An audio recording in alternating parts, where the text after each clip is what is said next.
monitoring the air. TCEH, they were hired by the city of Deer Park and by Shell, and they'll be monitoring the air quality all day. Right now, we're being told the air quality is safe and it is not a risk to the public. The source of the leak has not been identified, the chemical has not been identified, but the monitoring will continue. Who did you say was hired to monitor the TCEH? You said TCE. Yes, ma'am. TCEH.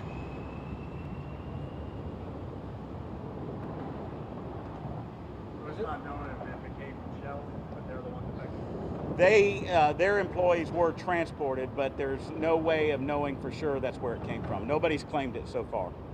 Where is it actually coming from? Well, we don't know. We don't know, but it was first detected around, as the major said, around Tidal Road and 225. Do we know where the call came from? Like, is it a specific person? Yeah, do we know where the call came from? Lubrizol. Lubrizol chemical plant. Lubrizol Chemical. So most of these plants, to my understanding, they have air quality measurement systems, and they, according to the fire marshal and the fire chief of Deer Park, occasionally, on many occasions, they'll have different odors that come up, and so they have to monitor that all the time. So this is not an uncommon occurrence, but it does happen from time to time. But we can't take any chances. We need to check it out, which we've done. Obviously, these guys are expected to be okay. Those operators, it sounds like. Yes, sir. So you all were saying that there's no threat to the public? Right now, the air quality is. Right now, we're being told the air quality is safe to the public. Even though those two employees got sick, we're not worried about? That's why they're going to continue monitoring throughout the day. But right now, we're being told the air quality is safe. Yeah, for the next several hours, there'll be people monitoring. Our OEM people will be out here, along with the plant people, measuring the air quality just to make sure it stays at that safe level. Sorry, what was the name of that plant that the call came from again? Lubrizol. Lubrizol? Now, do we know if they're going to be closing down? Are they still open while this is going on, the investigation? No, ma'am. Everybody's open.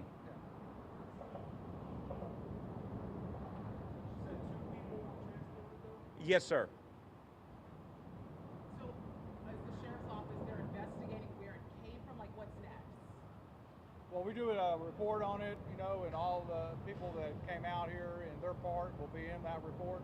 There's just an investigative report right now of an incident, So, like the fire chief of Deer Park had stated, he said this happens all the time. The different sensors will kick off on air quality, and so we have to look into it. So right now we just documented our efforts today. So you all are going to look into where it's like the smell came from, what caused it? Is that what is part of the investigation too? Or? Well, no, our part is just a documentation. Then if our OEM people find out anything after that, then we'll add it to the report and the findings. So OEM will be looking into where it came These guys back here work closely with the plant as Captain Jasper. Okay, so they'll be working with the plant to figure out. Yes. Okay. We have the Spanish. Spanish? Sure. Sergeant? Sí, Su nombre, apellido y cargo y coméntenos qué ocurrió, cuál es el estatus en este momento. me llamo Sargento Marco Carrizales. Soy con el condado de Harris, aquí en el distrito 3. ¿Qué ocurrió?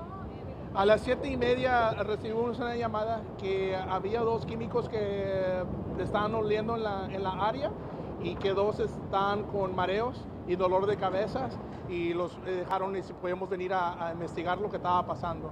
A ese tiempo tenemos unos deputies que trabajan con el Homeland Security y ellos llegaron primero y empezaron a decir que necesitaban ayuda para ver en dónde venían los químicos, en qué planta, porque aquí hay bastantes. No sabemos en dónde, quién fue o qué pasó que se dejaron ir las químicas. ¿Y estos trabajadores que están afectados o que fueron trasladados, cuántos son? ¿Cuál es su estado de salud? Y Fueron 2, se llevaron a Bayshore Hospital aquí en Pasadena, están buen de salud, nomás lo llevaron para prestación, just to get checked out. para que lo vean a ver que todo esté bien de salud de ellos. ¿Y con qué compañía trabajan ellos? Trabajan con Shell. Es decir, que el incidente pudo haber sido en Shell. No le puedo comentar de eso, señora, porque no estamos seguros. En cuanto al cierre de las vías que había anunciado la ONG Deer Park y el alguacil, ¿siguen cerradas las vías? ¿Están abiertas? No, están abiertas ahorita, todo el aire, todo está bien, están ahorita monitoring el aire, están asegurándose que nada está a alto nivel y Deer Park contrató a alguien que venga a checar los niveles del aire ahorita a este tiempo. No hay ningún peligro que no es algo que está dentro de lo que es la manipulación del aire. Correcto, no hay ningún peligro ahorita, todo está bien, ahorita están trabajando todavía para que estén checando el aire. Y se fue como algo con químicos, ¿no? Sí, con un químico no sabemos qué fue ahorita a este tiempo. Yeah, one other thing we'd like to just, make sure everybody understood. This is a joint operation. We have so many different agencies and the plant emergency response people working to make sure the public stays safe. And so it's very professional and very done. We actually also had Commissioner Adrian Garcia's representatives out here. They're still out here monitoring the situation. Now, you said something earlier about, they say in this area, sensors kick off something. Could you explain that part again? The sensors. Well, What are they? Captain Jasper, the sensor, look, Deputy Bailey with the Industrial Unit liaison team. Primarily what happens is that with the different companies in the area, they do have different times where they check the air in the area. And as they check those air in the area, and also they're watching the weather, primarily then they know what's going on with the incident going on in their plant. Yeah, so is that what's kicking off? He said something about sensors that can kick off. It's sensors that kick off because of different chemicals in the area. They do have different sensors that kick off to maintain the safety of their employees. When they're doing those checks, Yes, ma'am. And those checks are continuous. they're routine. Yes, ma'am. Do we think that could be what's set up today, or is that a theory? It's hard to tell, but primarily we're just thankful that they were checking the area. Any other questions?